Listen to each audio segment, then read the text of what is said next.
أعوذ بالله من الشيطان الرجيم بسم الله الرحمن الرحيم الحمد لله رب العالمين وبه نستعين على أمور الدنيا والدين والصلاة والسلام على أشرف الأنبياء والمرسلين وعلى آله وأصحابه رسول الله أجمعين أما بعد.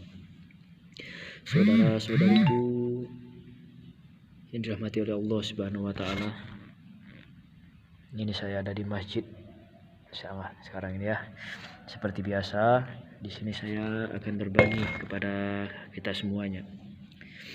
Terutamanya adalah mengenai sihir. Kemarin saya sudah memperkenalkan diri di video kita sebelumnya, dan di video ini saya mohon maaf karena agak sedikit flu ini ya. Karena pilek, bersin-bersin. Maklumlah cuaca tidak menentu.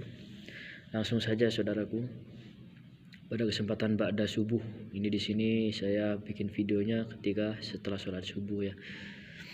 Jadi adapun yang akan saya bahas di sini adalah mengenai tanda atau ciri-ciri orang yang terkena sihir, dan sihir ini berupa media yang digantung. Jadi biasanya media yang diambil sebagai sarana untuk menyihir kita itu berupa barang-barang pribadi kita, baik itu baju, rambut, kuku, atau yang lebih sering digunakan adalah foto kita. Jadi apakah tanda-tandanya dan apa maksud dan tujuan daripada sihir yang digantung ini? Jadi saya belajar ini menurut pengalaman saya pribadi sebagai seorang peruqyah, ketika saya menghadapi problem daripada masalah-masalah daripada pasien-pasien yang telah datang kepada saya, yang mana beliau ini terindikasi terkena penyakit ataupun terkena sihir, dan sihir ini medianya ternyata buhul yang digantung, diikat kemudian digantung. Dan ini biasanya memang kebanyakan mendominasi itu adalah foto-foto, yang foto ini pun harus foto yang diupload terbaru ya, bukan foto lama tapi foto terbarunya yang diupload. Mengapa demikian?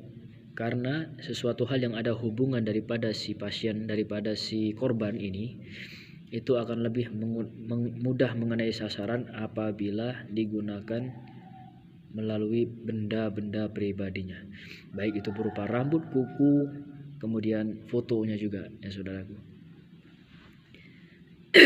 Karena bangsa jin itu akan sangat mudah melacak calon korbannya apabila dia mengetahui situasi, dia mengetahui keadaan, dia mengetahui tentang gambaran daripada si korban ini. Jadi cukup dengan menggunakan fotonya, kemudian nama lengkapnya, kalau tahu binnya atau bintinya itu lebih bagus kalau bagi para dukun ya. Lalu bagaimanakah tanda-tandanya orang yang terindikasi terkena gangguan santet seperti ini? Saya jelaskan dulu. Santet ada dua ya. Yang pertama dengan tujuan untuk berbuat zalim, menghancurkan kita baik secara fisik, maksud saya secara kesehatan kita, jasad kita, dan baik itu secara fisik, batin kita juga, mempengaruhi alam bawah sadar, sehingga efek negatif dari sihir ini terkadang mempengaruhi daripada perilaku kita, yang biasanya orang ini ceria, cenderung lebih banyak menung, lebih banyak menyendiri kalau sudah terkena sihir. Yang biasanya ia itu orangnya penyantun dan berakhlak mulia, tiba-tiba menjadi pemarah, mudah emosi, dan juga di dalam dirinya itu mudah sekali was-was di dalam hatinya. Rasa takut yang berlebihan, rasa sedih yang berlebihan, dan amarah yang tidak terkontrol, itu adalah salah satu daripada ciri-ciri orang yang terkena sihir ini. Kemudian saudaraku, dan berikutnya orang yang terkena, tanda orang yang terkena sihir yang medianya digantung, dia seringkali kalau malam bermimpi jatuh dari ketinggian. Dia bermimpi seperti seolah-olah dia terbang kemudian terjatuh dari ketinggian. Kadang-kadang dia bermimpi terjatuh dari jembatan, terjatuh dari gunung. Yang jelas dia terjatuh dari ketinggian, dan itu dialami tidak hanya 1-2 kali tapi sering. Dalam 1 minggu ada 2 kali, 3 kali. Dan kalau ini terus dibiarkan, maka orang yang terkena sihir ini bisa gila saudaraku. Karena memang tujuannya adalah untuk membuat si pasiennya ini linglung, stres, dan tingkat tertingginya adalah gila kemudian mati. Dan kematiannya kadang tidak wajar, ada yang bunuh diri karena sudah sangat depresi ya kan. Dan hal semacam ini harus segera dicegah. Harus segera dicegah dan harus segera diatasi kalau sudah terkena. Kalau sebelum kita terkena, maka bentengilah diri kita Membentengnya tentu dengan keimanan kita kepada Allah, dengan mewujudkan keimanan kita kepada Allah. Mewujudkannya adalah dengan cara beramal soleh dan juga memperbanyak amalan-amalan zikir. Dekatkan diri kepada Allah Subhanahu wa taala, bentengi diri kita ini dengan amalan-amalan. Karena bangsa jin daripada golongan mereka itu memiliki keilmuan yang lebih hebat, yang lebih luar biasa daripada kita. Dikarenakan apa? Dikarenakan mereka lebih tua, dikarenakan mereka lebih dulu ada dari kita. Akan tetapi satu kelemahan mereka, mereka memiliki semua keilmuan, mereka memiliki semua keilmuan karena mereka dulunya dekat kepada Allah Subhanahu wa taala. Tapi satu hal yang tidak mereka miliki adalah amalan. Jadi dengan amalan-amalan itulah kita menghancurkan bangsa-bangsa jin dan sihirnya. Maka dari itu saudaraku, ketika kita sudah terindikasi terkena sihir yang digantung ini, lalu bagaimana caranya kita menghancurkannya? Karena tidak mungkin kita bisa mengetahui letak dari mana orang itu meletakkan media yang digunakan untuk menyihir kita. Itu sangat sulit, wallahu alam. Hanya Allah yang dapat menolong hambanya, kecuali Allah memberikan pertolongan kepada kita, baik itu melalui mimpi, firasat, dan kemudian kita bisa menemukan benda yang buhul yang ditanam ataupun digantung atas nama kita ini. Tapi biasanya orang-orang yang melakukan sihir ini akan menggantungnya di hutan. Lalu bagaimana kita bisa tahu? Dan ini harus dihancurkan sihirnya. Kalau tidak, kalau dibiarkan berkepanjangan, sebelum buhul ini ditemukan, maka kita tidak akan pernah sembuh, saudaraku. Karena keterikatan itu berada di media tadi. Tetapi Allah Subhanahu wa taala tidak pernah mempersulit hambanya dalam mencari solusi atas segala permasalahan, terutamanya apabila hambanya terkena sihir ini.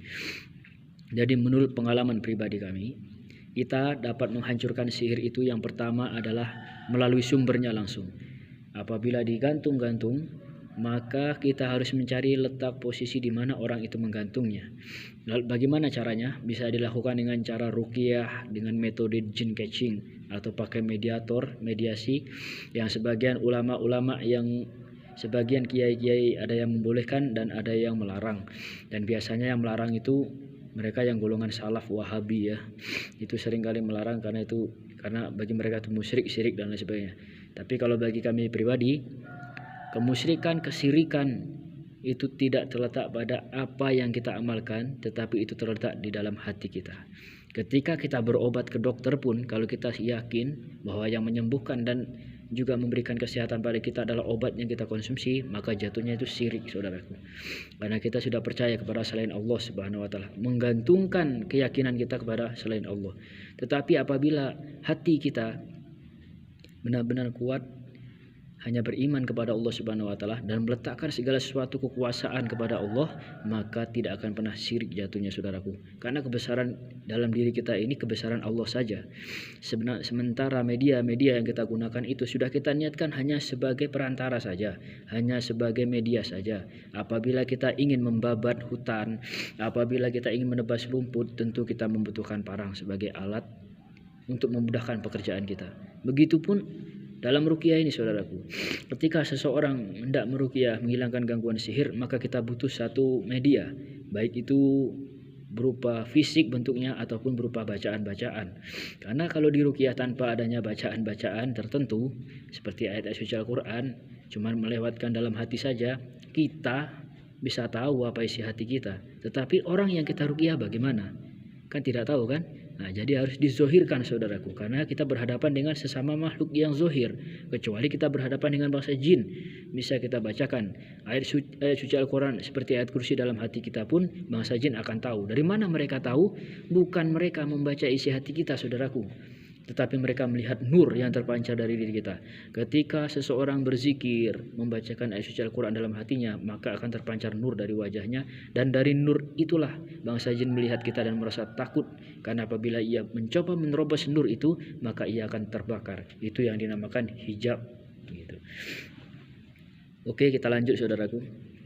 Jadi ketika terindikasi seseorang itu terkena sihir yang digantung medianya, maka cara yang mengatasinya pertama adalah mencari sumber sihirnya. Kalau tidak bisa, maka ada cara yang kedua. Cara yang kedua adalah menghancurkan sumber sihirnya melalui simbol. Jadi cukup simbolnya saja yang kita hancurkan. Bagaimana caranya? Caranya adalah Perhatikan ya, cara untuk menghancurkan sihir melalui media simbol ini adalah dengan cara kita mencari tahu media apa yang digunakan si dukun untuk menghancurkan atau menyihir kita. Kalau kita sudah tahu, maka cukup dari situ saja kita menghancurkannya. Dan bagaimana cara menghancurkannya? Saya kasih satu contoh saja ya. Seandainya media sihir itu yang digunakan adalah foto kita, kemudian foto itu diikat dan lalu digantung, maka yang harus kita lakukan adalah kita harus yang pertama menyiapkan foto kita. Itu yang pertama. Yang kedua, benang. Biasanya dukun-dukun itu menggunakan seutas tali atau benang yang disimpul-simpulkan sehingga menjadi 7 buah dan kemudian digabungkan dan diikat di foto kita. Maka kita cari juga itu benang 7 warna, kita simpul sebagaimana tukang sihir itu menyimpulkannya. Kemudian kita ikat foto kita. Setelah itu bagaimana lagi? Setelah media ini sudah kita siapkan, kita ruqyah air putih yang kita campur dengan garam. Kalau ada serbuk bidara atau serbuk kelor itu lebih baik. Kalau tidak ada, cukup air putih saja campur dengan garam. Kalau ada daun sirih, campurkan daun sirih itu ganjil, minimal 5 buah atau bisa sampai 11 buah, 11 lembar ya. Kalau bisa yang ketemu ruasnya, saudaraku. Setelah itu kita bacakan suratul Fatihah 7 kali, kemudian Al-Ikhlas 3 kali, Al-Falaq 3 kali, Anas 3 kali, ayat kursi 3 kali. Kalau sudah kita bacakan ini, kita tiupkan ke dalam Al-Quranul Karim tersebut, ke dalam air tersebut maksud saya.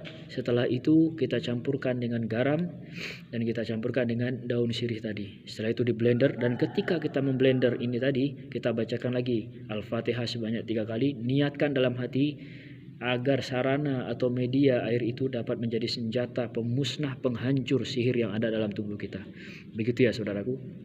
Kemudian langkah berikutnya, kita gunakan air ini tadi untuk mandi. Caranya adalah kita masukkan air itu ke dalam baskom yang besar, kita campur dengan air lain. Yang paling bagus itu air hujan, karena dalam Al-Quran telah disebutkan, a'udzubillahi minasyaitonirrajim, wa yunazzilu 'alaikum minas samaa'i ma'an liyutahhirakum bih wa yuthiba ankum riddasyaiton wa liyarbitu 'ala qulubikum wa yuthabbita bihil aqdam.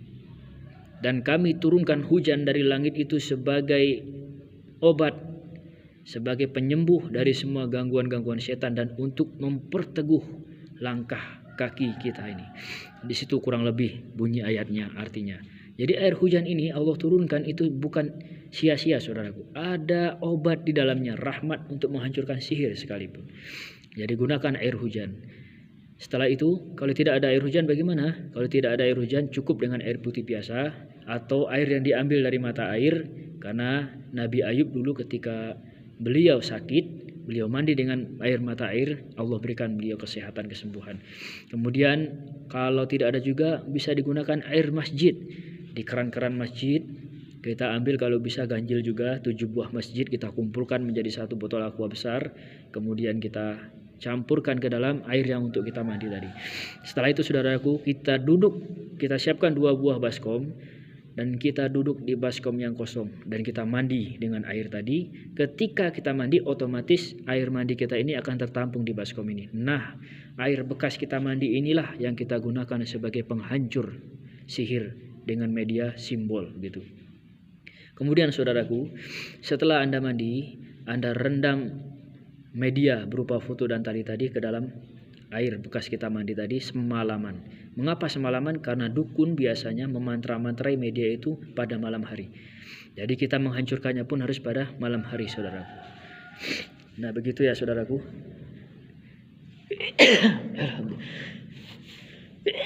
Alhamdulillah. Maaf ada gangguan. Kemudian saudaraku, setelah kita lakukan itu, besok malamnya kita rendam. Besok paginya kita lepaskan simpul itu dengan membacakan surat Al-Ikhlas, Al-Falaq, Anas masing-masing 11 kali sebagaimana dulu Rasulullah ketika disihir, itu yang beliau bacakan ketika medianya sudah ditemukan.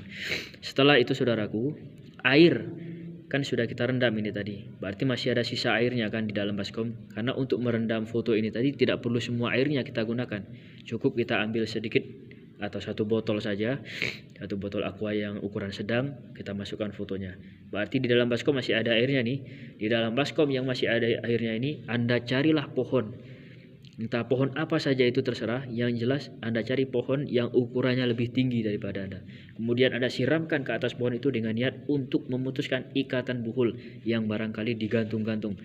Maka dengan izin Allah saudaraku, insya Allah bila Anda melakukan ini selama minimal 5 hari berturut-turut, menyiramkan air bekas mandi Anda di atas pohon itu, maka sihir yang digantungkan itu akan putus dengan sendirinya dimanapun dia diletakkan saudaraku. Ini adalah pengalaman kami pribadi. Makanya kami berani men-share dan berbagi kepada saudara-saudaraku agar kita tidak disusahkan dalam mencari buhul-buhul ini. Kemudian saudaraku, setelah semua itu kita lakukan, langkahnya itu ya, untuk merendam foto ini hanya cukup 1 malam saja. Kemudian paginya dilepaskan ikatan-ikatannya dan foto beserta dengan talinya tadi dihanyutkan saja atau dibakar saja pun tidak apa-apa, dengan niat menghancurkan media sihir yang sudah digunakan untuk menyihir kita. Kemudian lakukan mandi jadi itu selama 5 hari berturut-turut dan disiramkan di atas pohon. Berarti hanya mandinya saja yang 5 kali ya, yang selama 5 hari disiramkan di atas pohon yang lebih tinggi daripada kita. Sementara untuk menghancurkan medianya itu cukup 1 kali saja. Nah, begitulah saudaraku cara kita menghancurkan sihir melalui simbol-simbol yang digunakan dukun untuk menyantet atau menyihir kita. Mudah-mudahan ini menjadi manfaat bagi kita dan selamat mengamalkan, dan semoga diberikan keberkahan, keberhasilan dan terlepas dari semua belenggu syaitan dan jin. Wassalamualaikum warahmatullahi wabarakatuh. Jangan lupa subscribe, like dan komen agar kami semakin semangat untuk mengedukasi dan berbagi pengalaman bersama saudara-saudaraku. Dan tonton juga video-video kami lainnya, baik itu saat kami meruqyah dan juga saat kami membongkar trik-trik dukun-dukun palsu dalam mengobati pasien-pasiennya. Semoga bisa menjadi pengalaman bagi kita semua dan bisa bermanfaat untuk kita semua. Subhanallah bihamdi, subhanakallahumma bihamdika, asyhadu alla ilaha illa anta, astaghfiruka wa atubu ilaik. Innallaha huwal ghafurur rahim. Alhamdulillah.